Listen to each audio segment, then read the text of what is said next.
हरकिरत सिंह बल वालों गुरफतेह प्रवान करो। वाहिगुरू जी का खालसा वाहिगुरू जी की फतेह। गुड मॉर्निंग संगत वेख रहे सारे ਸਰੋਤਿਆਂ ਦਾ ਸੰਗਤਾਂ ਦਾ ਦਰਸ਼ਕਾਂ ਦਾ ਤਹਿ ਦਿਲੋਂ ਸਵਾਗਤ ਕਰਦੇ ਹਾਂ।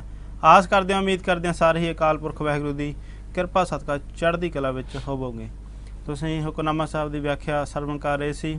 ਉਸ ਤੋਂ ਬਾਅਦ ਤੁਹਾਡੀ ਹਾਜ਼ਰੀ ਵਿੱਚ ਸੇਵਾ ਵਿੱਚ ਹਾਜ਼ਰ ਹੁੰਦੇ ਆ। ਰਾਜਨੀਤਿਕ ਸਮਾਜਿਕ ਧਾਰਮਿਕ ਮਸਲਿਆਂ ਨੂੰ ਲੈ ਕੇ ਉਹਨਾਂ ਮਸਲਿਆਂ 'ਤੇ ਗੱਲਬਾਤ ਕਰਨ ਲਈ ਸਾਡੇ ਨਾਲ ਸਟੂਡੀਓ ਵਿੱਚ ਜਿਹੜੇ ਮੌਜੂਦ ਹੁੰਦੇ ਨੇ ਵਿਸ਼ਲੇਸ਼ਣ ਕਰਨ ਲਈ ਖਬਰਾਂ ਦੇ ਵਿਸਥਾਰ ਦੱਸਣ ਦੇ ਲਈ ਤੁਹਾਡੀ ਜਿਹੜੀ ਰਾਏ ਹੁੰਦੀ ਆ ਉਹਨੂੰ ਵੀ ਅਸੀਂ ਸੁਣਦੇ ਹਾਂ। ਤੁਹਾਡੇ ਜਿਹੜੇ ਸਵਾਲ ਹੁੰਦੇ ਆ ਸਾਡੇ ਗੈਸਟ ਕੋਲੋਂ ਤੁਸੀਂ ਪੁੱਛਦੇ ਹੋ। ਅੱਜ ਸਟੂਡੀਓ ਵਿੱਚ ਸਾਡੇ ਨਾਲ ਮੌਜੂਦ ਨੇ ਸਾਡੇ ਸੀਨੀਅਰ ਸਤਿਕਾਰਯੋਗ ਪੱਤਰਕਾਰ ਮਦਨਦੀਪ ਸਿੰਘ ਜੀ। ਮਦਨਦੀਪ ਸਿੰਘ ਜੀ ਸਤਿ ਸ਼੍ਰੀ ਅਕਾਲ ਜੀ। ਸਤਿ ਸ਼੍ਰੀ ਅਕਾਲ ਜੀ। ਤੁਹਾਡਾ ਬਹੁਤ ਬਹੁਤ ਸਵਾਗਤ ਹੈ ਜੀ। ਜੀ ਆਇਆਂ ਆਖਦੇ ਜੀ। ਮਦਨਦੀਪ ਸਿੰਘ ਜੀ, ਅੱਜ ਜਿਹੜੀ ਗੱਲ ਅਸੀਂ ਕਰੋਨਾ ਤੋਂ ਸ਼ੁਰੂ ਕਰਦੇ ਹਾਂ। ਕਰੋਨਾ ਮਹਾਮਾਰੀ ਨੂੰ ਲੈ ਕੇ ਭਾਵੇਂ ਨਿਰੰਤਰ ਅਪਡੇਟ ਅਸੀਂ ਆਪਣੇ ਦਰਸ਼ਕਾਂ ਨੂੰ ਦਿੰਦੇ ਰਹਿੰਦੇ ਹਾਂ, ਪਰ ਜਿਹੜੇ ਹੁਣ ਹਾਲਾਤ ਬਣ ਰਹੇ ਨੇ ਖਾਸ ਕਰਕੇ ਭਾਰਤ ਦੇ ਵਿੱਚ, ਉਹਦੇ ਬਾਰੇ ਸੁਪਰੀਮ ਕੋਰਟ ਦੀ ਵੀ ਟਿੱਪਣੀ ਆ ਗਈ, ਜਿਹਦੇ ਵਿੱਚ ਕਿਹਾ ਹੈ ਕਿ ਕਰੋਨਾ ਮਾਮਲਿਆਂ ਨੇ ਤੋੜੇ ਸਾਰੇ ਰਿਕਾਰਡ ਤੇ ਦੇਸ਼ ਵਿੱਚ ਐਮਰਜੈਂਸੀ ਵਰਗੇ ਹਾਲਾਤ ਹੋ ਗਏ ਨੇ। ਕਿਉਂਕਿ ਜੇ ਗੱਲ ਕੀਤੀ ਜਾਵੇ ਆਕਸੀਜਨ ਦੀ ਘਾਟ ਕਰਕੇ ਜਿਹੜੀ ਬੜੀ ਹਾਹਾਕਾਰ ਮਚੀ ਹੋਈ ਹੈ। ਜਿਹੜੇ ਨਾਮਵਰ ਹਸਪਤਾਲ ਨੇ ਉਹਦੇ ਵਿੱਚ ਫੋਰਟਿਸ ਹੋਵੇ ਜਾਂ ਮੈਕਸ ਹੋਵੇ, ਹੋਰ ਅਧਿਕ ਜਿਹੜੇ ਹਸਪਤਾਲਾਂ ਉਹਨਾਂ ਦੇ ਵਿੱਚ ਵੀ ਆਕਸੀਜਨ ਦੀ ਜਿਹੜੀ ਕਿੱਲਤ ਦਾ ਸਾਹਮਣਾ ਕਰਨਾ ਪੈ ਰਿਹਾ। ਕਿਵੇਂ ਵੇਖ ਰਹੇ ਹੋ ਜੀ? ਦੇਖੋ, ਪਹਿਲੀ ਗੱਲ ਤਾਂ ਇਹ ਸੋਚਣ ਵਾਲੀ ਹੈ ਕਿ ਜਿਹੜਾ ਇਹ ਦੂਜਾ ਹਮਲਾ ਹੈ ਕੋਵਿਡ ਦਾ ਭਾਰਤ ਦੇ ਉੱਤੇ ਜੀ, ਭਾਰਤ ਦੀ ਇਹ ਹਾਲਤ ਹੋਈ ਕਿਉਂ ਹੈ? ਇਸ ਤਰ੍ਹਾਂ ਦੀ ਇੰਨੀ ਹਾਹਾਕਾਰ ਕਿਉਂ ਮਚੀ ਹੋਈ ਹੈ ਔਰ ਇੰਨੀ ਵੱਡੀ ਪੱਧਰ ਤੇ ਇਹ ਕਿਵੇਂ ਫੈਲ ਗਿਆ? ਸਭ ਤੋਂ ਪਹਿਲਾਂ ਤਾਂ ਇਹ ਸੋਚਣਾ ਬੜਾ ਜ਼ਰੂਰੀ ਬਣਦਾ ਹੈ। ਕਿਉਂ ਇਸ ਤਰ੍ਹਾਂ ਦੇ ਹਾਲਾਤ ਬਣੇ ਆ? ਸਾਰੇ ਸੂਬਿਆਂ ਦੇ, ਪੰਜਾਬ ਦੇ ਬਹੁਤ ਮਾੜੇ ਹਾਲਾਤ ਆ ਔਰ ਇਹਨਾਂ ਹਾਲਾਤਾਂ ਲਈ ਜ਼ਿੰਮੇਵਾਰ ਕੌਣ ਹੈਗਾ? ਸਭ ਤੋਂ ਪਹਿਲੀ ਤਾਂ ਇਹ ਪਹਿਲਾ ਸਵਾਲ ਹੈ ਸਭ ਤੋਂ ਜੀ। ਅਸੀਂ ਸਿੱਧੇ ਤੌਰ ਤੇ ਦੇਖ ਰਹੇ ਹਾਂ ਕਿ ਪਿਛਲੇ ਦਿਨਾਂ ਦੌਰਾਨ ਜਦੋਂ 5 ਸੂਬਿਆਂ ਦੀ ਜਿਹੜੀਆਂ ਵਿਧਾਨ ਸਭਾ ਚੋਣਾਂ ਸੀ, ਖਾਸ ਕਰਕੇ ਵੈਸਟ ਬੰਗਾਲ ਦੀ ਜਿਹੜੀ ਚੋਣ ਸੀ, ਉਹਦੇ ਵਿੱਚ ਕੇਂਦਰ ਸਰਕਾਰ ਪੂਰੀ ਤਰ੍ਹਾਂ ਰੁੱਝੀ ਰਹੀ। ਕੇਂਦਰ ਸਰਕਾਰ ਨੂੰ ਪਹਿਲਾਂ ਡਾਕਟਰਸ ਨੇ, ਮੈਂ ਬਹੁਤ ਸਾਰੇ ਡਾਕਟਰਸ ਦੇ ਨਾਲ ਗੱਲਬਾਤ ਕੀਤੀ ਹੈ, ਜਿਹੜੇ ਸਾਡੇ ਮੰਨੇ ਪਰਮੰਨੇ ਹਿੰਦੁਸਤਾਨ ਦੇ ਡਾਕਟਰ ਹੈਗੇ ਆ, ਉਹਨਾਂ ਨਾਲ ਮੇਰੀ ਆਪਦੀ ਸਿੱਧੀ ਵੀ ਗੱਲ ਹੋਈ ਕਈ ਵਾਰ, ਔਰ ਅਸੀਂ ਲਗਾਤਾਰ ਜਿਹੜੇ ਨੈਸ਼ਨਲ ਟੈਲੀਵਿਜ਼ਨ ਹੈਗੇ ਆ ਉਹਨਾਂ ਦੇ ਉੱਤੇ ਉਹਨਾਂ ਦੀ ਗੱਲਬਾਤ ਵੀ ਸੁਣ ਰਹੇ ਹਾਂ ਔਰ ਬੜੇ ਨੇੜਿਓਂ ਦੇਖ ਰਹੇ ਹਾਂ ਸਾਰੇ ਮਾਮਲੇ ਨੂੰ।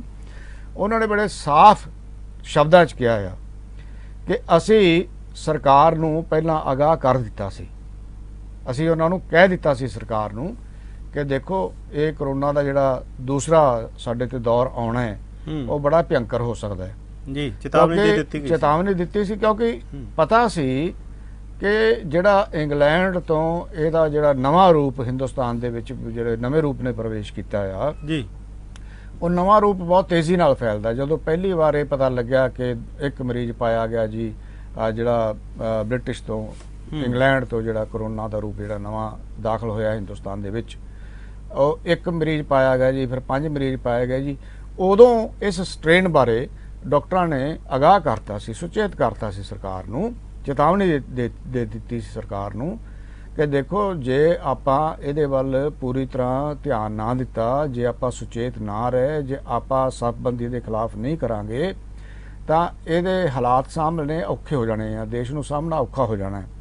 ਔਰ ਸਰਕਾਰ ਅਵੇਸਲੀ ਰਹੀ, ਪ੍ਰਧਾਨ ਮੰਤਰੀ ਅਵੇਸਲੇ ਰਹੇ, ਗ੍ਰਹਿ ਮੰਤਰੀ ਅਵੇਸਲੇ ਰਹੇ ਔਰ ਸਾਰਾ ਜਿਹੜਾ ਸੀਨੀਅਰ ਜਿਹੜੀ ਲੀਡਰਸ਼ਿਪ ਹੈ, ਪ੍ਰਧਾਨ ਮੰਤਰੀ ਨਰਿੰਦਰ ਮੋਦੀ ਤੇ ਅਮਿਤ ਸ਼ਾਹ ਦੀ ਅਗਵਾਈ ਵਿੱਚ, ਗ੍ਰਹਿ ਮੰਤਰੀ ਅਮਿਤ ਸ਼ਾਹ ਦੀ ਅਗਵਾਈ ਵਿੱਚ, ਸਾਰੇ ਦਾ ਸਾਰਾ ਮਮਤਾ ਦੇ ਖਿਲਾਫ ਉੱਥੇ ਵੈਸਟ ਬੰਗਾਲ 'ਚ ਲੱਗ ਗਿਆ ਜਾ ਕੇ ਔਰ ਪੂਰੇ ਹਿੰਦੁਸਤਾਨ ਨੂੰ ਵਿਹਲਾ ਛੱਡਤਾ ਜੀ ਔਰ ਸਾਰਿਆਂ ਨੂੰ ਜਿਹੜਾ ਹੈਗਾ, ਸਾਰੇ ਦੇਸ਼ ਨੂੰ, ਸਾਰੇ ਦੇਸ਼ ਵਾਸੀਆਂ ਨੂੰ ਨਿਆਸਰਾ ਛੱਡਤਾ। ਉਹਨਾਂ ਦੇ ਜੋ ਉਹਨਾਂ ਨਾਲ ਹੋਣਾ ਆ ਉਹਨਾਂ ਦੇ ਭਵਿੱਖ 'ਚ, ਉਹਦੇ ਤੇ ਰਹਿਮੋ ਕਰਮ ਤੇ ਛੱਡਤਾ ਉਹਨਾਂ ਨੇ, ਜਿਵੇਂ ਕੁਦਰਤੀ ਰਹਿਮੋ ਕਰਮ ਤੇ ਵੀ ਜਿਹੜਾ ਬਚ ਗਿਆ ਬਚ ਗਿਆ, ਜਿਹੜਾ ਮਰ ਗਿਆ ਮਰ ਗਿਆ, ਜਿਹੜਾ ਪ੍ਰਭਾਵਿਤ ਹੋ ਗਿਆ ਹੋ ਗਿਆ, ਜ਼ਿੰਮੇਵਾਰਾਂ ਨਾਲ। ਔਰ ਸਾਰੇ ਦੀ ਸਾਰੀ ਜਿਹੜੀ ਇਹਨਾਂ ਦੀ ਕੈਬਨਿਟ ਹੈ ਇੱਕ ਤਰ੍ਹਾਂ ਨਾਲ, ਉਹ ਵੈਸਟ ਬੰਗਾਲ ਦੇ ਵਿੱਚ ਚੋਣਾਂ ਜਿੱਤਣ ਵਾਸਤੇ ਝੋਕ ਦਿੱਤੀ ਗਈ ਪ੍ਰਧਾਨ ਮੰਤਰੀ ਵੱਲੋਂ ਔਰ ਅਮਿਤ ਸ਼ਾਹ ਵੱਲੋਂ। ਇਹ ਦੋਨੋਂ ਮੁੱਖ ਤੌਰ ਤੇ ਜ਼ਿੰਮੇਵਾਰ ਹੈਗੇ, ਪ੍ਰਧਾਨ ਮੰਤਰੀ ਨਰਿੰਦਰ ਮੋਦੀ ਔਰ ਗ੍ਰਹਿ ਮੰਤਰੀ ਅਮਿਤ ਸ਼ਾਹ। ਇਹਨਾਂ ਹਾਲਾਤਾਂ ਦੇ ਲਈ ਸਿੱਧੇ ਜ਼ਿੰਮੇਵਾਰ ਹੈਗੇ ਆ। ਔਰ ਇਸ ਵੇਲੇ ਹਾਲਾਤ ਇਹ ਆ ਵੀ 3-3 ਲੱਖ ਦੇ ਕਰੀਬ ਰੋਜ਼ਾਨਾ ਮਰੀਜ਼ ਜਿਹੜੇ ਹੈਗੇ ਆ ਉਹ ਹਸਪਤਾਲਾਂ ਦੇ ਵਿੱਚ ਆ ਰਹੇ ਆ। ਹਸਪਤਾਲਾਂ 'ਚ ਕੋਈ ਆਕਸੀਜਨ ਨਹੀਂ ਮਿਲ ਰਹੀ, ਕਈ ਥਾਵਾਂ ਤੇ ਬਗੈਰ ਆਕਸੀਜਨ ਤੋਂ ਮਰੀਜ਼ ਮਰ ਗਏ, ਕਈ ਥਾਵਾਂ ਤੇ ਅੱਗਾ ਲੱਗ ਜਾਂਦੀ ਹਸਪਤਾਲ 'ਚ, ਉਹਦੇ ਵਿੱਚ ਮਰ ਗਏ। ਔਰ ਵੱਡੀ ਗਿਣਤੀ ਵਿੱਚ ਮਰਦੇ ਆ। 25 ਮਰੀਜ਼ ਇਸ ਕਰਕੇ ਮਰ ਗਏ ਕਿ ਉਹਨਾਂ ਨੂੰ ਆਕਸੀਜਨ ਨਹੀਂ ਮਿਲੀ, ਔਰ ਕਈ ਮਰੀਜ਼ ਜਿਹੜੇ ਹੈਗੇ ਘਰੋਂ ਜਾਂਦੇ ਹਸਪੀਟਲ 'ਚ ਆਕਸੀਜਨ ਨਹੀਂ ਹੈਗੀ, ਮਰੀਜ਼ ਮਰ ਜਾਂਦੇ ਆ। ਔਰ ਸੂਬੇ ਹਾਹਾਕਾਰ ਮਚਾ ਰਹੇ ਆ। ਪੰਜਾਬ ਦੇ ਮੁੱਖ ਮੰਤਰੀ ਕੈਪਟਨ ਅਮਰਿੰਦਰ ਸਿੰਘ ਲਗਾਤਾਰ ਕੇਂਦਰ ਤੇ ਦਬਾਅ ਬਣਾ ਰਹੇ ਆ, ਲਗਾਤਾਰ ਮੰਗ ਕਰ ਰਹੇ ਆ ਕਿ ਸਾਨੂੰ ਆਕਸੀਜਨ ਭੇਜੋ। ਸਾਡੇ ਬਹੁਤ ਬੁਰੇ ਹਾਲਾਤ ਨੇ ਹਸਪਤਾਲਾਂ ਦੇ ਵਿੱਚ, ਆਕਸੀਜਨ ਕਿਤੇ ਨਹੀਂ ਮਿਲ ਰਹੀ, ਨਾ ਨਿੱਜੀ ਹਸਪਤਾਲਾਂ ਦੇ ਵਿੱਚ ਆਕਸੀਜਨ ਆ, ਨਾ ਸਰਕਾਰੀ ਹਸਪਤਾਲਾਂ ਦੇ ਵਿੱਚ ਆਕਸੀਜਨ ਆ। ਔਰ ਦੂਜੇ ਪਾਸੇ ਜਿਹੜੀ ਵੈਕਸੀਨ ਆ, ਵੈਕਸੀਨ ਦੀ ਬੜੀ ਮਾੜੀ ਹਾਲਤ ਹੋਈ ਪਈ ਹੈ। ਪ੍ਰਧਾਨ ਮੰਤਰੀ ਪਹਿਲਾਂ ਤਾਂ ਦਿਆਲੂ ਬਣ ਗਏ, ਪਹਿਲਾਂ ਤਾਂ ਜਿਹੜੇ ਹੈਗੇ ਅਮੀਰ ਦੇਸ਼ਾਂ ਨੂੰ ਵੀ ਵੈਕਸੀਨ ਭੇਜਣ ਦੇ ਦਾਅਵੇਦਾਰੀਆਂ ਤੇ ਦਮਗਜੇ ਮਾਰਦੇ ਰਹੇ, ਤੇ ਜਦੋਂ ਹਿੰਦੁਸਤਾਨ ਦੀ ਵਾਰੀ ਆਈ ਤਾਂ ਸਾਡੇ ਹਸਪਤਾਲਾਂ ਦੇ ਵਿੱਚ ਆਕਸੀਜਨ ਹੈ ਨਹੀਂ, ਵੈਕਸੀਨ ਵੀ ਹੈ ਨਹੀਂ। ਔਰ ਹੁਣ ਜਿਹੜੀ ਵੈਕਸੀਨ ਆ ਰਹੀ ਹੈ ਜਾਂ ਆਉਣੀ ਹੈ, ਉਹ ਇੰਨੀ ਮਹਿੰਗੀ ਕਰਤੀ ਕਿ ਤੁਸੀਂ ਪੁੱਛੋ ਨਾ। ਉਹ ਰਾਜਾਂ ਤੇ ਸੁੱਟਤਾ ਕਿ ਤੁਸੀਂ ਪੈਸੇ ਜੇ ਨਹੀਂ ਲੈਣੇ ਮਰੀਜ਼ਾਂ ਤੋਂ ਨਾ ਲਓ, ਪਰ ਅਸੀਂ ਤੁਹਾਨੂੰ ਜਿਹੜਾ ਹੈਗਾ ਇਹ 4 ਰੁਪਏ ਤੋਂ 6 ਰੁਪਏ ਦੇਵਾਂਗੇ। ਇਹ ਕਿੱਡੀ ਮਤਲਬ ਹੈ ਕਿ ਮਾੜੀ ਗੱਲ ਹੈ। ਇੱਕ ਪਾਸੇ ਸੁਪਰੀਮ ਕੋਰਟ ਕਹਿ ਰਿਹਾ ਕਿ ਦੇਸ਼ ਵਿੱਚ ਐਮਰਜੈਂਸੀ ਵਰਗੇ ਹਾਲਾਤ ਹੈਗੇ ਆ, ਦੂਜੇ ਪਾਸੇ ਸਰਕਾਰ ਪੂਰੇ ਦੇਸ਼ ਦੀ ਜ਼ਿੰਮੇਵਾਰੀ ਚੱਕਣ ਨੂੰ ਤਿਆਰ ਨਹੀਂ ਹੈਗੀ। ਇਸ ਦੇਸ਼ ਦਾ ਜ਼ਿੰਮੇਵਾਰ ਕੌਣ ਹੈਗਾ?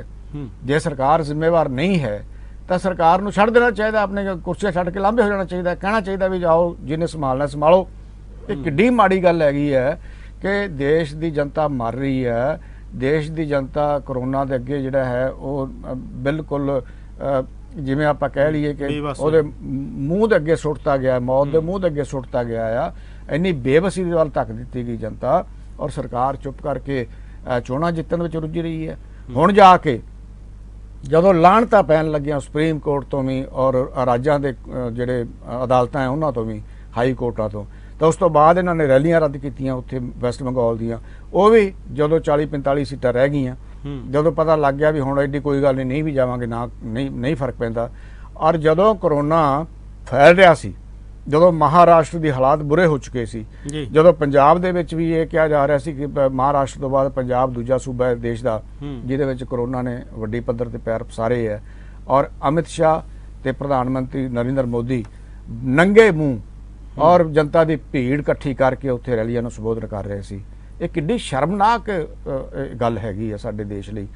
ਔਰ ਇੰਨੇ ਗੈਰ ਜ਼ਿੰਮੇਵਾਰ ਸਾਡੇ ਆਗੂ ਜਿਹੜੇ ਹੈਗੇ ਆ ਦੇਸ਼ ਦੇ, ਪ੍ਰਧਾਨ ਮੰਤਰੀ ਤੇ ਗ੍ਰਹਿ ਮੰਤਰੀ। ਮਦਨਦੀਪ ਸਿੰਘ ਜੀ, ਕੋਵਿਡ ਪ੍ਰਬੰਧਾਂ ਬਾਰੇ ਕੇਂਦਰ ਤੋਂ ਜਵਾਬ ਮੰਗਿਆ ਗਿਆ, ਕੀ ਲੱਗਦਾ ਜਵਾਬ ਦੇਊਗੀ ਕੇਂਦਰ? ਦੇਖੋ ਜਵਾਬ ਕੀ ਦੇਣਾ ਉਹਨਾਂ ਨੇ। ਤੁਹਾਨੂੰ ਜਿਹੜੀ ਨਵੀਂ ਖਬਰ ਹੈਗੀ ਆ ਉਹ ਇਹ ਆ ਕਿ ਕੇਂਦਰ ਸਰਕਾਰ ਨੂੰ ਸੁਪਰੀਮ ਕੋਰਟ ਨੇ ਕੇਂਦਰ ਤੋਂ ਜਵਾਬ ਮੰਗਿਆ ਤੇ ਕੇਂਦਰ ਸਰਕਾਰ ਨੇ ਸਮਾਂ ਮੰਗ ਲਿਆ। ਤੁਸੀਂ ਦੱਸੋ ਇਹ ਸਮੇਂ ਦਾ ਹੈ, ਇਹ ਹਾਲਾਤ ਹੈਗੇ ਸਮੇਂ ਵਾਲੇ ਵੀ ਤੁਸੀਂ ਹੋਰ ਸਮਾਂ ਮੰਗਦੇ? ਕਿਹੜਾ ਸਮਾਂ ਤੁਹਾਡੇ ਕੋਲੇ ਬਚਿਆ ਹੈ? ਕੋਈ ਸਮਾਂ ਨਹੀਂ ਬਚਿਆ ਜੀ। ਕਾਲ ਲੈਂਦੇ ਇਸ ਵੇਲੇ। ਸਤਿ ਸ਼੍ਰੀ ਅਕਾਲ ਜੀ, ਤੁਹਾਡਾ ਸਵਾਗਤ ਹੈ ਜੀ। ਤੁਹਾਡਾ ਨਾਮ? ਸਾਹਿਬ ਤੁਹਾਨੂੰ ਤੇ ਮਦਨਦੀਪ ਸਿੰਘ ਹੋਰਾਂ ਨੂੰ, ਤੁਹਾਡੇ ਸਟਾਫ ਨੂੰ, ਦਰਸ਼ਕਾਂ ਨੂੰ ਗੁਰਦੇਵ ਸਿੰਘ ਭੁੱਗਲ ਵੱਲੋਂ ਵਾਹਿਗੁਰੂ ਜੀ ਕਾ ਖਾਲਸਾ ਵਾਹਿਗੁਰੂ ਜੀ ਕੀ ਫਤਿਹ। ਵਾਹਿਗੁਰੂ ਜੀ ਕੀ ਫਤਿਹ ਜੀ। ਜੀ ਭੁੱਗਲ ਜੀ ਆਏ ਆਖਦੇ ਆ, ਕੀ ਕਹਿਣਾ ਚਾਹੋਗੇ? ਜੀ ਬਹੁਤ ਧੰਨਵਾਦ ਜੀ, ਧੰਨਵਾਦ। ਖਬਰਾਂ ਰੋਜ਼ ਸੁਣੀਂਦਿਆ। ਮਦਨਦੀਪ ਸਿੰਘ ਨੇ ਜਿਹੜੀ ਗੱਲ ਕੀਤੀ ਤਾਂ ਮੈਂ ਕਿਹਾ ਮੈਨੂੰ ਯਾਦ ਭੁੱਲ ਗਿਆ, ਤੇ ਮੈਂ ਪਹਿਲਾਂ ਹੁਣੇ ਫੋਨ ਕਰ ਲੈਣਾ ਵੀ ਇੱਕ ਪੰਜਾਬੀ ਦੇ ਵਿੱਚ ਅਖਾਣ ਹੈਗਾ ਆ ਕਿ ਸੱਚ 100 ਕੰਧ ਪਾੜ ਕੇ ਵੀ ਬਾਹਰ ਆ ਜਾਂਦਾ ਜੀ। ਤੇ ਗੁਰੂ ਸਾਹਿਬ ਵੀ ਇਸ ਗੱਲ ਤੇ ਮੋਹਰ ਲਾਉਂਦੇ ਨੇ ਵੀ ਕੂੜ ਖੋਟੇ ਨਾਨਕਾ ਓੜਕ ਸੱਚ ਰਹੀ ਜੀ। ਜਿਹੜੇ ਮੋਦੀ ਹੋਣੀ, ਮੈਂ ਸਾਹਬ ਤਾਂ ਕਹਿੰਦਾ ਨਹੀਂ ਕਿ ਜਿਸ ਬੰਦੇ ਨੂੰ ਸਾਹਿਬ ਦੀ ਸਾਹਿਬੀ ਬਾਰੇ ਪਤਾ ਹੀ ਕੁਝ ਨਹੀਂ, ਉਹਦੇ ਸਾਹਬ ਨਹੀਂ ਲਾਉਣਾ ਚਾਹੀਦਾ।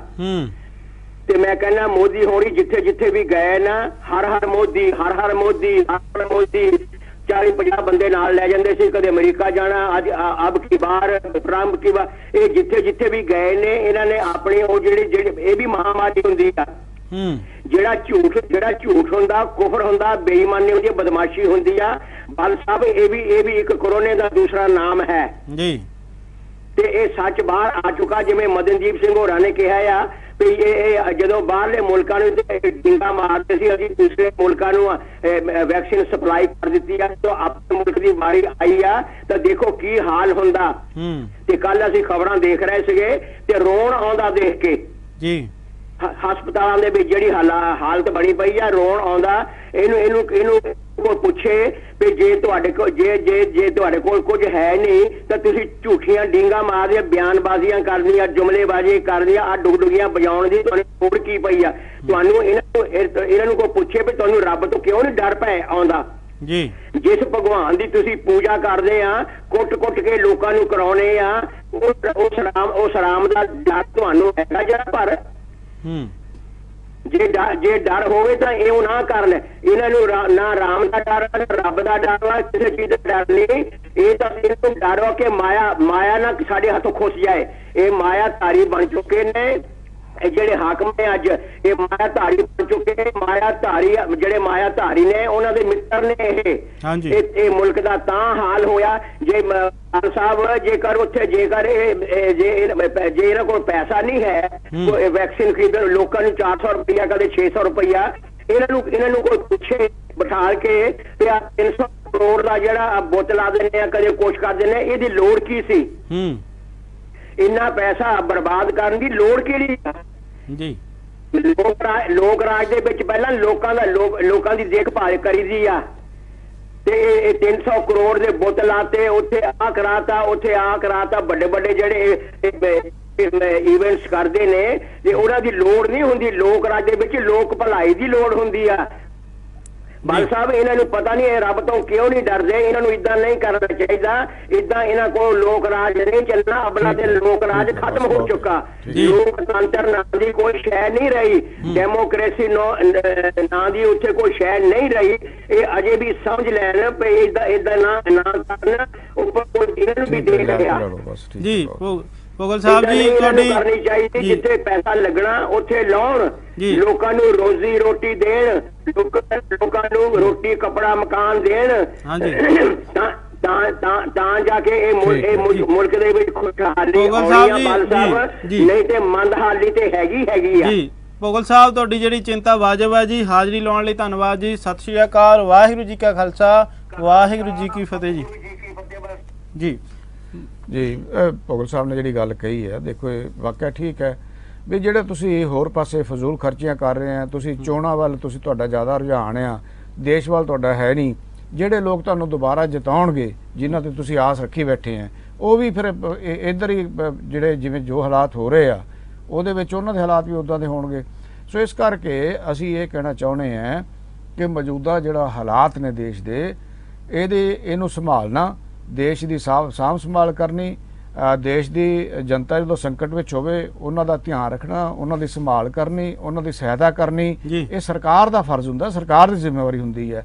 ਔਰ ਮੌਜੂਦਾ ਦੌਰ ਦੇ ਵਿੱਚ ਦੇਖਿਆ ਅਸੀਂ ਜਿਹੜਾ ਨਵਾਂ ਜਿਹੜਾ ਸੰਕਟ ਆਇਆ ਸਾਡੇ ਦੇ ਉੱਪਰ, ਜਿਹੜਾ ਦੂਸਰਾ ਸੰਕਟ ਆਇਆ ਕਰੋਨਾ ਦਾ, ਇਹਦੇ ਵਿੱਚ ਦੇਖਿਆ ਕਿ ਸਾਡੀ ਸਰਕਾਰ ਨੂੰ ਕੋਈ ਜ਼ਿੰਮੇਵਾਰੀ ਵਾਲੀ ਕੋਈ ਗੱਲ ਹੀ ਨਹੀਂ ਕਰ ਰਹੀ। ਔਰ ਲੋਕ ਜਿਹੜੇ ਆ ਉਹ ਮਰ ਰਹੇ ਆ, ਔਰ ਸਰਕਾਰ ਜਿਹੜੀ ਹੈਗੀ ਆ ਉਹ ਅੱਗੇ ਜਾ ਕੇ ਹੋਰ ਪਾਸੇ ਰੁੱਝੀ ਹੋਈ ਹੈ। ਉਹਦਾ ਸਿਰਫ ਹੈ ਹੀ ਇਹ ਕੁਰਸੀ ਵੱਲ ਧਿਆਨ ਆ, ਜਿਵੇਂ ਸਿਰਫ ਸੱਤਾ ਹੀ ਹਥਿਆਉਣੀ ਹੈ ਔਰ ਲੋਕ ਮਰਦੇ ਆ ਮਰੀ ਜਾਣ, ਕੋਈ ਫਰਕ ਨਹੀਂ ਪੈਂਦਾ।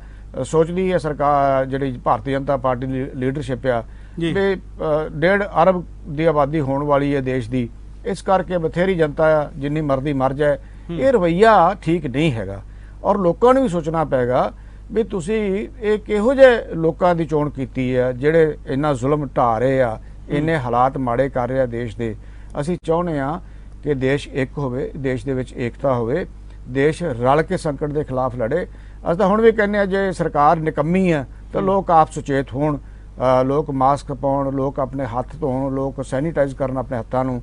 ਔਰ ਜਿਹੜੇ ਨਿਯਮ ਔਰ ਕਾਨੂੰਨ ਬਣਾਏ ਆ ਡਾਕਟਰਾਂ ਨੇ, ਜੋ ਕੁਝ ਦੱਸਿਆ ਬਿਮਾਰੀ ਤੋਂ ਬਚਣ ਲਈ, ਉਹਦੇ ਤੇ ਧਿਆਨ ਰੱਖ ਕੇ ਬਚੋ। ਸਰਕਾਰ ਦੀ ਤੁਸੀਂ ਹਾਲਤ ਦੇਖ ਲਏ ਆ ਜੀ। ਜੀ ਮਦਨਜੀਤ ਸਿੰਘ ਜੀ, ਇਹ ਵੀ ਸਵਾਲ ਅਕਸਰ ਸੋਸ਼ਲ ਮੀਡੀਆ ਤੇ ਆਉਂਦਾ ਰਹਿੰਦਾ, ਸਾਨੂੰ ਵੀ ਸਵਾਲ ਪੁੱਛਿਆ ਜਾਂਦਾ ਹੈ ਕਿ ਜਿਵੇਂ ਭੋਗਲ ਸਾਹਿਬ ਦੀ ਗੱਲ ਦੇ ਨਾਲ ਹੀ ਇਹ ਸਵਾਲ ਹੈ, ਜੋ ਪੈਸਾ ਲੋਕ ਭਲਾਈ ਲਈ ਵਰਤਣਾ ਚਾਹੀਦਾ ਉਹ ਜਿਹੜੇ ਕੰਮ ਸਰਕਾਰ ਨੇ ਕੀਤੇ ਹੁੰਦੇ ਆ ਉਹਦੇ ਪ੍ਰਚਾਰ ਲਈ ਵਰਤਿਆ ਜਾਂਦਾ ਕਿ ਅਸੀਂ ਇਹ ਕੰਮ ਕੀਤੇ ਆ। ਕਰੋੜਾਂ ਰੁਪਈਆ ਇਸ ਗੱਲ ਦੱਸਣ ਲਈ ਹੀ ਜਿਹੜਾ ਖਰਾਬ ਕਰ ਦਿੱਤਾ ਜਾਂਦਾ ਕਿ ਸਰਕਾਰ ਨੇ ਸਾਡੀ ਨੇ ਇਹ ਪ੍ਰਾਪਤੀਆਂ ਕੀਤੀਆਂ। ਚਲੋ ਇਹ ਆ ਜੀ, ਦੇਖੋ ਬਾਕੀ ਸਰਕਾਰ ਨੇ ਬੁੱਤ ਲਾਇਆ, ਕੁਝ ਕੀਤਾ, ਇਹ ਚੀਜ਼ਾਂ ਵੱਖਰੀਆਂ। ਇਹਦੇ ਵਿੱਚ ਮੈਨੂੰ ਨਹੀਂ ਲੱਗਦਾ ਕਿ ਇਹਦੇ ਕਰਕੇ ਇਹ ਆਕਸੀਜਨ ਜਾਂ ਜਿਹੜੀ ਵੈਕਸੀਨ ਆ ਉਹਦੇ ਕਰਕੇ ਸਾਨੂੰ ਨਹੀਂ ਮਿਲ ਰਹੀ। ਸਮੱਸਿਆ ਇਹ ਆ ਕਿ ਪ੍ਰਬੰਧਕ ਠੀਕ ਨਹੀਂ ਹੈਗੇ ਜੀ, ਪ੍ਰਬੰਧਕ ਠੀਕ ਨਹੀਂ ਹੈਗੇ, ਨਹੀਂ ਤੇ ਇਹ ਨਹੀਂ ਪ੍ਰਬੰਧ ਨਹੀਂ ਕੀਤਾ ਜਾ ਸਕਦਾ। ਪ੍ਰਬੰਧਕ ਠੀਕ ਨਹੀਂ ਹੈਗੇ ਔਰ ਪ੍ਰਬੰਧਕਾਂ ਦਾ ਜਿਹੜਾ ਰੁਝਾਨ ਹੈ ਉਹ ਦੇਸ਼ ਨੂੰ ਸੰਭਾਲਣ ਵੱਲ ਨਹੀਂ, ਉਹ ਸੱਤਾ ਥਿਆਉਣ ਵੱਲ ਆ। ਸਾਫ਼ ਗੱਲ ਤਾਂ ਇਹ ਆ ਬਾਕੀ ਇਹ ਨਹੀਂ ਕਿ 300 ਕਰੋੜ ਖਰਚ ਕਰਤਾ ਜਾਂ 400 ਕਰੋੜ ਖਰਚ ਕਰਤਾ, ਵੈਸੇ ਤਾਂ ਨਹੀਂ ਕਰਨਾ ਚਾਹੀਦਾ, ਕਿਸੇ ਦਾ ਵੀ ਬੁੱਤ ਨਹੀਂ ਬਣਨਾ ਚਾਹੀਦਾ ਜੀ। ਇਹ ਜਿਹੜੀ ਬੁੱਤ ਪ੍ਰਸਤੀ ਹੈ ਇਹ ਸਿੱਖ ਧਰਮ 'ਚ ਤਾਂ ਬਿਲਕੁਲ ਹੀ ਨਹੀਂ ਹੈਗੀ, ਨਾ ਮੁਸਲਿਮ ਧਰਮ 'ਚ ਹੈ ਜੀ। ਬੁੱਤ ਪ੍ਰਸਤੀ ਤਾਂ ਵੈਸੇ ਹੀ ਮਾੜੀ ਹੈ, ਕੋਈ ਵੀ ਹੋਵੇ, ਚਾਹੇ ਜਿੱਡਾ ਮਰਜ਼ੀ ਬੰਦਾ ਹੋਵੇ ਜੀ। ਸਵਾਲ ਇਸ ਗੱਲ ਦਾ ਹੈਗਾ ਕਿ ਤੁਸੀਂ ਦੇਸ਼ ਨੂੰ ਸੰਭਾਲਣ ਦੀ ਤੁਹਾਡੇ ਕੋਲੇ ਵਿਉਂਤਬੰਦੀ ਕਿਉਂ ਨਹੀਂ ਹੈਗੀ, ਤੁਸੀਂ ਉਸ ਕਾਬਲ ਕਿਉਂ ਨਹੀਂ ਹੈਗੇ। ਸਵਾਲ ਤਾਂ ਇਹ ਹੈ ਨਾ ਕਿ ਤੁਹਾਡੀ ਇਹ ਸਰਕਾਰ ਜਿਹੜੀ ਹੈਗੀ ਹੈ ਜਿਹੜੀ ਫੇਲ ਹੋਈ ਹੈ ਕਰੋਨਾ ਕਾਲ ਦੇ ਦੌਰਾਨ ਜੀ ਜੀ। ਸਤਿ ਸ਼੍ਰੀ ਅਕਾਲ ਜੀ, ਤੁਹਾਡਾ ਸਵਾਗਤ ਹੈ। ਤੁਹਾਡਾ ਨਾਮ? ਹਾਂ ਜੀ, ਬਲਿਹਾਰ ਸਿੰਘ ਮੇਰਾ ਨਾਮ ਹਰਕੀਤ ਸਿੰਘ ਜੀ। ਰੰਧਾਵਾ ਜੀ, ਵਾਹਿਗੁਰੂ ਜੀ ਕਾ ਖਾਲਸਾ ਵਾਹਿਗੁਰੂ ਜੀ। ਤੁਹਾਨੂੰ ਤੇ ਮਦਨਜੀਤ ਸਿੰਘ ਹੋਰਾਂ ਨੂੰ, ਤੁਹਾਡੇ ਸਰੋਤਿਆਂ ਨੂੰ ਵਾਹਿਗੁਰੂ ਜੀ ਕਾ ਖਾਲਸਾ ਵਾਹਿਗੁਰੂ ਜੀ ਕੀ ਫਤਿਹ ਜੀ। ਜੀ ਰੰਧਾਵਾ ਜੀ। ਹਾਂ ਜੀ, ਮੈਂ ਤੇ ਸਿਰਫ ਛੋਟੀ ਜਿਹੀ ਗੱਲ ਕਰਨੀ ਆ ਤੇ ਪੂਰੀ ਦੁਨੀਆ ਦੇ ਵਿੱਚ ਪੂਰੇ ਸੰਸਾਰ ਦੀਆਂ ਜਿਹੜੀਆਂ ਸਰਕਾਰਾਂ, ਦੇਸ਼ਾਂ ਦੀਆਂ, ਰਾਸ਼ਟਰਾਂ ਦੀਆਂ ਹੈਗੀਆਂ, 3 ਮੁੱਦੇ ਹੁੰਦੇ ਉਹਨਾਂ ਦੇ ਸਾਹਮਣੇ, ਸਿਹਤ, ਸਿੱਖਿਆ ਤੇ ਸੁਰੱਖਿਆ ਜੀ। ਬਾਹਰਲੇ ਵੈਸਟਰਨ ਕੰਟਰੀ ਜਿੰਨੀਆਂ ਹੈਗੀਆਂ ਉਹ ਸਿਹਤ ਤੇ ਆਪਣੀ ਸਿੱਖਿਆ ਇਹਨਾਂ ਦਾ ਆਪਣਾ ਕੰਮ ਸਕੇ ਤੇ ਉਹ ਲੋਕਾਂ ਤੋਂ ਵੋਟ ਮੰਗਦੇ ਆ ਤੇ ਸਿਹਤ ਵਾਸਤੇ ਅਸੀਂ ਆਹ ਕੀਤਾ ਕਰਾਂਗੇ ਤੇ ਅਸੀਂ ਸਿੱਖਿਆ ਵਾਸਤੇ ਆਹ ਕੀਤਾ ਤੇ ਆਹ ਕਰਾਂਗੇ। ਫਿਰ ਭਾਰਤ ਇੱਕ ਹੈਗਾ ਜਿਹੜਾ ਸਿਰਫ ਸੁਰੱਖਿਆ ਦਾ ਵਾਸਤਾ ਪਾ ਕੇ ਸਾਨੂੰ ਗੁਆਂਢੀ ਦੇਸ਼ ਤੋਂ ਖਤਰਾ, ਅਸੀਂ ਇੰਨੇ ਜਹਾਜ਼ ਖਰੀਦ ਲਏ ਆ, ਜਦੋਂ ਕਦੇ ਨੇੜਾ ਚੋਣਾਂ ਦਾ ਨੇੜਾ ਆਉਂਦਾ ਤੇ ਗੁਆਂਢੀ ਮੁਲਕ ਦੇ ਨਾਲ ਜਾਣ ਕੇ, ਤੁਹਾਨੂੰ ਸਾਰਿਆਂ ਨੂੰ ਪਤਾ, ਤੁਸੀਂ ਪੱਤਰਕਾਰ ਹੋ, ਮੈਂ ਤਾਂ ਕਵੀ ਹਾਂ, ਉਹ ਲੜਾਈ ਲਾ ਕੇ ਭਾਵੇਂ ਆਪਣੇ ਕੋਲੋਂ ਲਾਈ ਜਾਵੇ ਤੇ ਉਹਦੇ ਤੇ ਆਧਾਰ ਤੇ ਵੋਟਾਂ ਜਿੱਤਦੇ ਆ। ਸਿਹਤ ਤੇ ਸਿੱਖਿਆ ਇਹਨਾਂ ਦੋਨਾਂ ਵੱਲ ਭਾਰਤ ਦੇ ਵਿੱਚ ਧਿਆਨ ਨਹੀਂ ਹੈ। ਇਹ ਕੋਈ ਕਾਰਨ ਆ ਤੇ ਜਿੰਨੇ ਅਸੀਂ ਬਾਹਰੋਂ ਇੰਨੇ ਜਹਾਜ਼ ਖਰੀਦਦੇ ਨਾ ਆਹ ਖਰੀਦਦੇ, ਉਹਦੇ ਨਾਲੋਂ ਜੇ ਇੰਨਿਆਂ ਦੇ ਇਸ ਸਿਹਤ ਤੇ ਧਿਆਨ ਦਿੰਦੇ, ਖਾਸ ਕਰਕੇ ਪਿਛਲੇ 2-3 ਸਾਲਾਂ ਦੇ ਵਿੱਚ, ਤਾਂ ਆਹ ਜਿਹੜੀ ਆਕਸੀਜਨ ਦੀ ਘਾਟ ਆ ਇਹ ਸਾਨੂੰ ਨਾ ਪੈਂਦੀ ਦੇਸ਼ ਨੂੰ। ਬਸ ਬਾਕੀ ਕਿਉਂਕਿ ਕਰੋਨਾ ਤਾਂ ਸਾਰੀ ਦੁਨੀਆ 'ਚ ਆ, ਪਰ ਸਾਰੀ ਦੁਨੀਆ ਦਾ ਆਹ ਹਾਲ ਨਹੀਂ ਹੁੰਦਾ ਜਿਹੜਾ ਅੱਜ ਹੁਣ ਸਾਰੇ ਚੈਨਲਾਂ ਨੇ ਦੇਖੋ, ਯੂਪੀ ਦੇ ਵਿੱਚ, ਦੂਜੇ ਸੂਬਿਆਂ ਦੇ ਐਂਬੂਲੈਂਸਾਂ ਦੇ ਵਿੱਚ ਤੜਫ ਕੇ ਮਰ ਰਹੇ ਆ, ਉਹਨਾਂ ਦੀਆਂ ਬੱਚੀਆਂ, ਉਹਨਾਂ ਦੇ ਘਰ ਵਾਲੀਆਂ ਵਿਚਾਰੀਆਂ ਪਿੱਟ ਰਹੀਆਂ ਤੇ ਐਂਬੂਲੈਂਸ 'ਚੋਂ ਸਾਡੇ ਬੰਦੇ ਬਾਹਰ ਕੱਢ ਲਓ ਯਾਰ, ਐਂਬੂਲੈਂਸ ਵਿੱਚ ਸਾਹ ਨਹੀਂ ਆ ਰਿਹਾ, ਉੱਥੇ ਕੋਈ ਆਕਸੀਜਨ ਹੈ ਨਹੀਂ, ਉੱਥੇ ਦੂਏ ਹੈ ਨਹੀਂ, ਆਪਣੇ ਵੈਂਟੀਲੇਟਰ ਹੈ ਨਹੀਂ, ਕੋਈ ਵੀ ਇਹਨਾਂ ਦੇ। ਸੋ ਇਹ ਇਸ ਵੇਲੇ ਪੂਰੀ ਦੁਨੀਆ ਦੇ ਵਿੱਚ ਸਭ ਤੋਂ ਵੱਧ ਜੇ ਔਨ ਦਾ ਸਪੋਟ ਨਿਊਜ਼ ਹਨ, ਇੰਡੀਆ ਤੋਂ ਆਉਣ ਵਾਲਾ ਕੋਈ ਵੀ ਜਹਾਜ਼ ਜਿਹੜਾ ਆ ਉਹਦਾ ਪੈਸੇਂਜਰ 10 ਦਿਨ ਲਈ ਹੋਟਲ ਵਿੱਚ ਉਹਨੂੰ ਕੁਆਰੰਟਾਈਨ ਕਰਨਾ ਪਊਗਾ। ਜ਼ੋਨ ਦੇ ਵਿੱਚ ਭਾਰਤ ਨੂੰ ਲੈ ਪੂਰੀ ਦੁਨੀਆ ਦੇ ਵਿੱਚ ਭਾਰਤੀ ਹੋਣ ਦੇ ਨਾਤੇ, ਪੰਜਾਬੀ ਹੋਣ ਦੇ ਨਾਤੇ ਫਿਕਰ ਕਰਦੇ ਆ, ਬਥੇਰੀਆਂ ਗੱਲਾਂ ਕਰਨੀਆਂ। ਵਾਹਿਗੁਰੂ ਜੀ ਕਾ ਖਾਲਸਾ ਵਾਹਿਗੁਰੂ ਜੀ ਕੀ ਫਤਿਹ। ਮਦਨਜੀਤ ਸਿੰਘ ਜੀ, ਰੰਧਾਵਾ ਜੀ ਜਿਹੜੇ ਰੰਧਾਵਾ ਜੀ ਗੱਲ ਕਰ ਰਹੇ ਆ ਨਾ ਵੀ ਜਿਹੜੇ ਬਾਹਰ ਜਿਹੜੇ ਜਾ ਰਹੇ ਆ ਮੁਸਾਫਿਰ, ਸਵਾਲ ਇਹ ਆ ਕਿ ਹੁਣ ਹੀਥਰੋ ਹਵਾਈ ਅੱਡੇ ਨੇ ਬਿਲਕੁਲ ਸਾਡੇ ਤੇ ਪਾਬੰਦੀ ਲਾਤੀ ਹੈ ਕਿ ਭਾਰਤ ਦਾ ਕੋਈ ਜਹਾਜ਼ ਸਾਡੇ ਦੇਸ਼ 'ਚ ਦਾਖਲ ਨਹੀਂ ਹੋ ਸਕਦਾ ਜੀ। ਹੋਟਲਾਂ 'ਚ ਤਾਂ ਰੱਖਣ ਨੂੰ ਛੱਡੋ, ਬਹੁਤ ਸਾਰੇ ਦੇਸ਼ਾਂ ਨੇ, ਪਾਕਿਸਤਾਨ ਨੇ ਵੀ ਪਾਬੰਦੀ ਲਾਈ ਹੋਈ ਹੈ ਭਾਰਤ ਦੇ ਉੱਪਰ। ਸੋ ਇਸ ਤਰ੍ਹਾਂ ਦੀਆਂ ਪਾਬੰਦੀਆਂ ਲੱਗਣੀਆਂ ਕੁਦਰਤੀ ਹੈ, ਕੁਦਰਤੀ ਸੰਕਟ ਆਉਂਦੇ ਆ, ਉਸ ਸੰਕਟ ਨਾਲ ਨਜਿੱਠਣਾ ਕਿਵੇਂ ਆ ਇਹਦਾ ਪ੍ਰਬੰਧ ਸਰਕਾਰ ਨੇ ਕਰਨਾ ਹੁੰਦਾ ਆ। ਔਰ ਇਸ ਵੇਲੇ ਤੁਸੀਂ ਦੇਖੋ ਨਾ ਵੀ ਇੰਗਲੈਂਡ, ਜਿੱਥੋਂ ਕਰੋਨਾ ਨਵਾਂ ਸਟ੍ਰੇਨ ਜਿਹੜਾ ਕਰੋਨਾ ਦਾ ਆਇਆ ਸਾਡੇ ਕੋਲ, ਇੰਗਲੈਂਡ ਨੇ ਇਹਦੇ ਤੇ ਕਾਬੂ ਪਾਉਣ ਦੇ ਵਿੱਚ ਸਫਲਤਾ ਪ੍ਰਾਪਤ ਕੀਤੀ ਹੈ। ਇਹ ਨਹੀਂ ਕਿ ਉੱਥੇ ਖਤਮ ਹੋ ਗਿਆ, ਪਰ ਇੰਗਲੈਂਡ ਦੀ ਹਾਲਤ ਸਾਡੇ ਵਰਗੀ ਨਹੀਂ ਹੈਗੀ। ਹੁਣ ਸਾਡੇ ਲੋਕ ਕਹਿਣਗੇ ਜੀ ਇੰਗਲੈਂਡ ਦੀ ਵੱਸੋ ਥੋੜੀ ਹੈ। ਗੱਲ ਤਾਂ ਇਹ ਹੈ ਨਾ, ਇੱਕ ਪਿੰਡ ਦੇ ਵਿੱਚ ਜੇ ਬਿਮਾਰੀ ਫੈਲ ਜਾਏ, ਮੰਨ ਲਓ ਇੱਕ ਪਿੰਡ ਦੀ ਹਦੂਦ ਦੇ ਵਿੱਚ ਜੇ ਬਿਮਾਰੀ ਫੈਲ ਜਾਏ ਤੇ ਜੇ ਉੱਥੇ ਸਰਕਾਰ ਦੇ ਕੋਲ ਪ੍ਰਬੰਧ ਨਾ ਹੋਵੇ ਤਾਂ ਸਾਰਾ ਪਿੰਡ ਮਰ ਜਾਏਗਾ।